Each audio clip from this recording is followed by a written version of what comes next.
Assalamualaikum warahmatullahi wabarakatuh. Nama saya Muhammad Sadam Al-Kautsar, Program Studi Ilmu Keolahragaan, nomor induk mahasiswa 16036200058. Di sini saya membahas studi kasus analisis adanya pengaturan skor pada kejuaraan Piala AFF 2010 terkait komunikasi olahraga.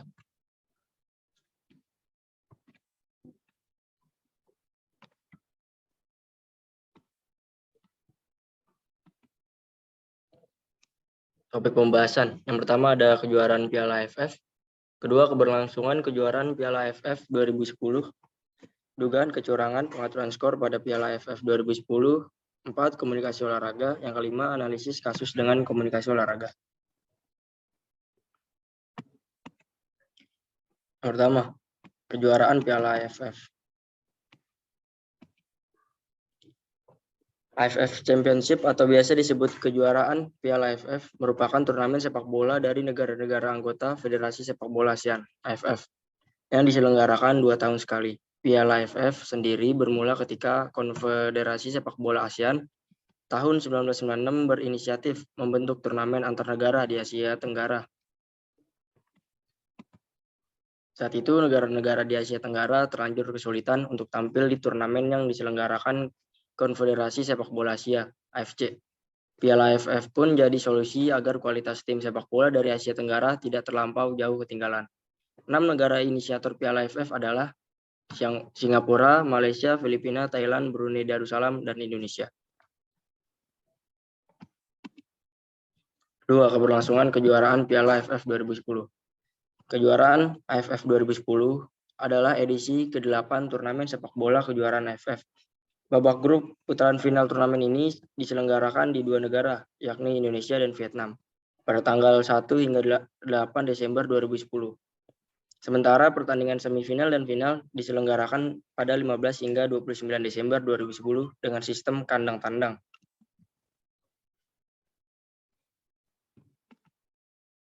Malaysia untuk pertama kalinya menjuarai turnamen ini setelah mengalahkan Indonesia pada pertandingan final. Pada pertandingan semifinal dan final, saat Malaysia menjadi tuan rumah pertandingan di Stadion Nasional Bukit Jalil, Kuala Lumpur, Malaysia, sempat terjadi penyinaran sinar laser berwarna hijau kepada tim lawan. Hal itu terjadi saat pertandingan Malaysia melawan Vietnam dan Indonesia pada pertandingan pertama, final saat Malaysia dan Indonesia. Terdapat sinar laser yang diarahkan terutama kepada penjaga gawang Indonesia, Marcus Haris Maulana, Marcus Horizon, dan beberapa pemain Indonesia lainnya termasuk Kapten Firman Utina.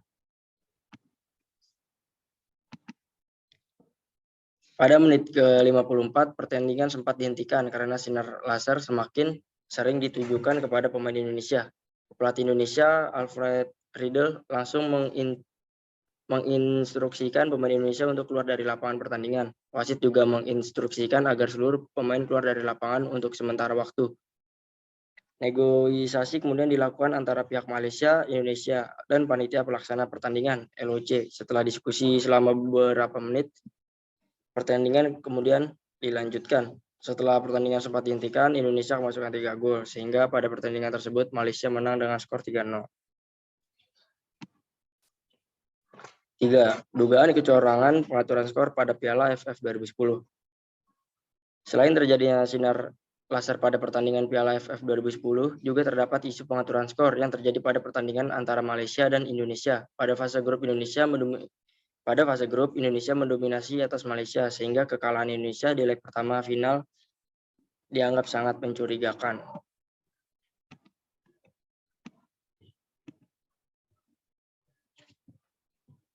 Selepas pertandingan, isu pengaturan skor mulai bermunculan. Hanya saja ketika itu masih sebatas rumor tanpa bukti yang kuat. Bahkan isu tersebut sempat muncul kembali pada 2018 ketika sepak bola Indonesia tengah ramai-ramainya membahas mafia bola, di mana kepolisian sampai membentuk Satgas Anti Mafia Bola. Masalah dugaan skandal di Piala AFF 2010 diseret kembali dan sejumlah pemain pun menyampaikan keberatannya melalui sebuah konferensi pers. Sehingga rumor atau dugaan yang beredar bahwa terjadinya pengaturan skor pada saat pertandingan final Malaysia melawan Indonesia pada Piala AFF 2010 itu tidak benar adanya. Sebab menurut wawancara para pemain pun, Hal tersebut tidak benar adanya dan mereka tidak mungkin mengalah kepada negara lain dan merelakan kemenangan untuk negaranya begitu saja. Yang keempat, komunikasi olahraga. Komunikasi adalah proses pemindahan pesan dari komunikator kepada penerima atau komunikan. Namun dalam proses tersebut terdapat unsur, konsep, proses, dan tujuan yang mesti dipahami dalam berkomunikasi. Dalam ilmu komunikasi, para ilmuwan komunikasi membagi konseptualisasi komunikasi menjadi 3, yaitu komunikasi linear, komunikasi interaksi, dan komunikasi transaksional. Dalam komunikasi yang efektif, diperlukan beberapa unsur sebagai berikut. Yang pertama itu ada komunikator, kedua pesan, ketiga saluran, keempat komunikan, kelima proses komunikasi. Secara umum, pengertian olahraga adalah suatu aktivitas yang melibatkan pengarahan tenaga fisik dan pikiran yang dilakukan untuk melatih tubuh manusia, baik secara jasmani maupun secara rohani. Nilai-nilai karakter dalam olahraga meliputi nilai sosial dan moral. Nilai-nilai karakter sosial termasuk loyalitas, dedikasi, pengorbanan, dan kerjasama tim. Sedangkan nilai-nilai moral yaitu kejujuran, keadilan, sportivitas, kebenaran, dan tanggung jawab. Sehingga komunikasi olahraga adalah proses penyampaian pesan antar pelatih ke pemain atau pemain kepada pemain lain dalam pelaksanaan kegiatan olahraga untuk mencapai tujuan bersama. Komunikasi olahraga itu bila dibangun dengan benar dan tepat, maka kita yakin komunikasi antar pribadi atau interpersonal menjadi penting dan bermanfaat bagi kepentingan organisasi olahraga maupun atlet dalam mencapai prestasi olahraga yang sudah ditargetkan oleh pelatih dan manajer tentunya. Yang kelima, analisis kasus dugaan komunikasi olahraga. Pengaturan skor adalah kegiatan ilegal yang mengatur hasil akhir pertandingan dari balik layar guna mendatangkan keuntungan pribadi ke dompet pelaku. Pengertian lain dari pengaturan skor yaitu manipulasi pertandingan yang berarti menghapus ketidakpastian suatu hasil pada suatu pertandingan, atau dengan kata lain, hasil suatu pertandingan sudah dapat ditentukan.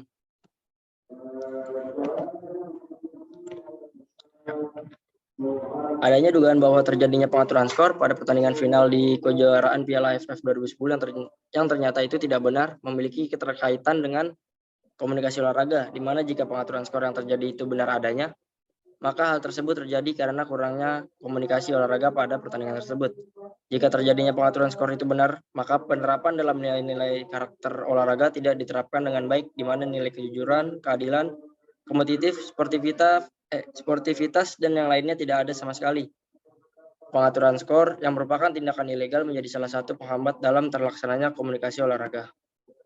Terima kasih, banyak kesalahannya saya mohon maaf yang sebesar-besarnya. Wassalamualaikum warahmatullahi wabarakatuh.